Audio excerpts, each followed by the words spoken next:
Okay, now prepping the patient in the lateral position for either a VATS or an open thoracotomy incision. We have two types of preps that could be used. We have the beta-beta prep, or we have the one-step DuraPrep or ChloraPrep, okay?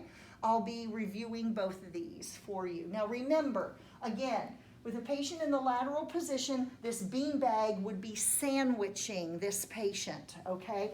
So with the one-step method, we are going to start right over the area. If we're doing a posterolateral incision, okay, we're going right from the scapula, and we're going obliquely, right, across the entire length of the rib cage there, but specifically targeting the area of about the 5th or 6th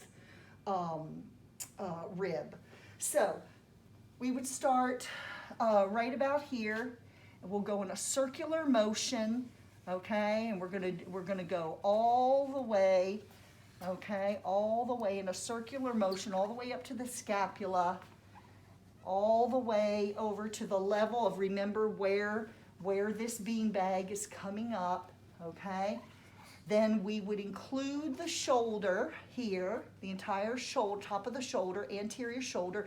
Then we would swipe the axilla last, okay?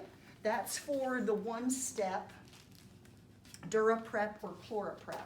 Now, for the beta-beta, remember you have two different types. You have the scrub and you have the paint. We have a plethora of these right here, okay? More than we need. Okay, so we have the scrub, which will go in here, and then we have the paint, which will go in here. We do not need these cotton tip applicators because the umbilicus is covered by and sandwiched in the beanbag. So when we pour the paint in there, then we will soak the paint sponges in it. We really only need 3. We'll get rid of those. Okay, so now we're going to have all of our scrub here. We're going to scrub the patient for as many of these scrub brushes as we have soaked in the scrub solution. Again, the parameters are we're going to start right in the area of the 5th or 6th rib.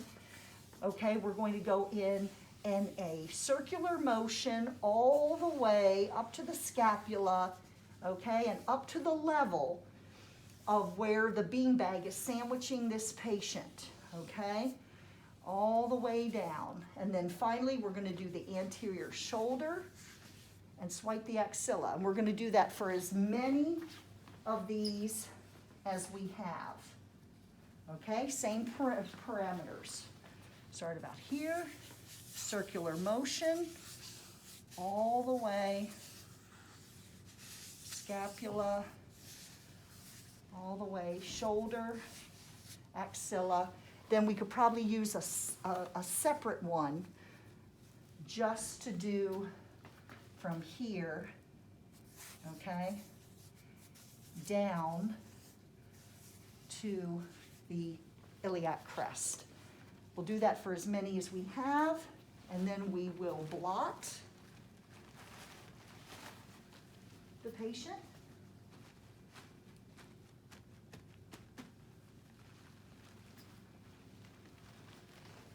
Now we will paint the patient. Might take a second blotting there.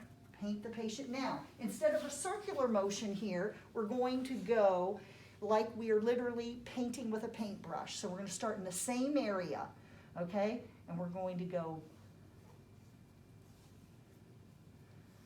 back and forth.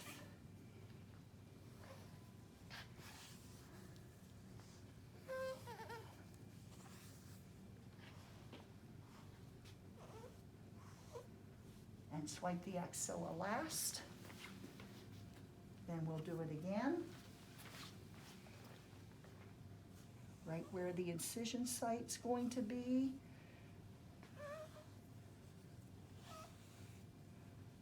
up to the area, the level where the patient is sandwiched with the beanbag. Then we will do the anterior shoulder, and the axilla last. And then on the third one, we'll start right here where the incision's going to be. And this time we will go back and forth, getting the iliac crest. And now we will blot the paint.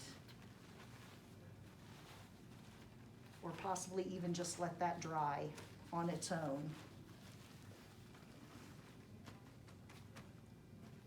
And then the last thing that might be done in this case is we might get some isopropyl alcohol and do one last swipe over the entire prepped area, because that's going to make the ioband adhere easier to the skin.